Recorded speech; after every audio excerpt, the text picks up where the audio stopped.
السلام عليكم ورحمة الله تعالى وبركاته. عدنا في فيديو جديد. كيفكم؟ كيف أخباركم؟ مبروك عيدكم وأتمنى أنكم تكونوا مر عليكم هذا العيد في أحسن الأحوال وأحسن الظروف. كيفكم متابعين؟ اشتقت لكم كثير كثير كثير. ورح ندخل في وصفة اليوم، هي الدلكة السودانية. فيديو على القناة لقد تجاوب كثير، يعني فيديو لقى يعني 2 مليون مشاهدة، وكلها آراء كثير وجدال وكيف هذه موديلك، هذه عروقة.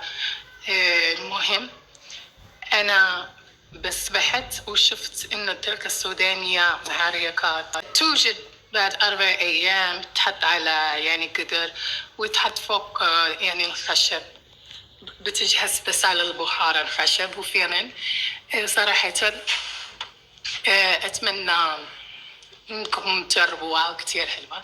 بس حتى العروق السودانية أو العروق بصفة عامة بتعطي نتيجة، وهذا الفيديو حابة فيه وصفة عابت العروقة وهذه الخلطة صراحة بتوحد لون الجسم وبتشيل الشوارب. وكيف يعني بقول لكم انه ما راح يصير لونكم ابيض، لونكم اللي تولدتوا به راح يبقى فيكم، بس راح تبقى شوية نضارة، شوية تفتيح درجات، يعني مو يعني المهم. فيها فوائد كثيرة، فيها مرطبات وفيها كل المواد. المهم يا بنات انه هذه الوصفة مهما كانت تسمية تبعها عروق او دلكة هي تعطي نتيجة، وحبيت أشاركها معكم لأنها فعلا جربتها وأعطتني نتائج خرافية. المهم وحدت لون جسمي، ويعني كأنه تقشير فعلا مبيضة.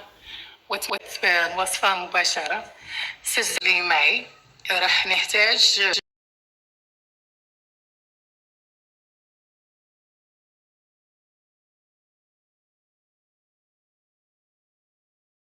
فوق نار هادئة مقليات، يعني ما بتلص، أو اللي موجود عندك.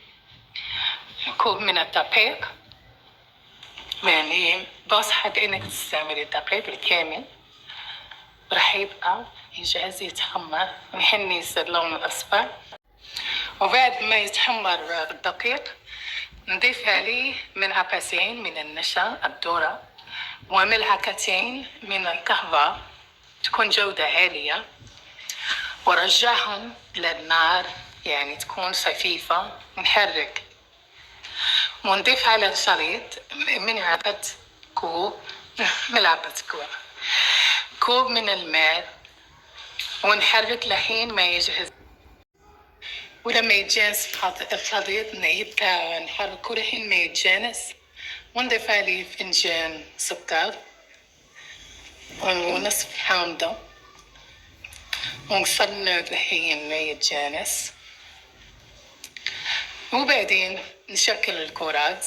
أنا صراحة بس فنجان تبع السكر خرجتي حوالي 16 قطعة، ولما شكلت 16 حبة كورة من الدلكة حطيتها في الفريزر لحين ما تجمد، وراح استعملها لما أبغى استحمم. راح أجهز واحدة وراح أحط عليها ملعقتين من زيت اللوز الحلو وملعقتين من الماء الورد، وراح أخلط الهجن وراح أخلط نسولي وراح أحطه على جسمي وأنا بالحمام أو برا الحمام، وتضعيه ولحين ما ينشف جسمك راح تحاولي تعملي حركات دائرية كأنك بتحرولي، كأنك بتزيلي، وهذا يتسمى كوماج بالجلد الميز بيعرف مع الدلكة. حين ما تصفي كل شيء تشيلي كل شيء من جسمك تدخلي للحمام واعملي شاور. أكيد راح تحصلي على نتيجة مثالية من أول استعمال.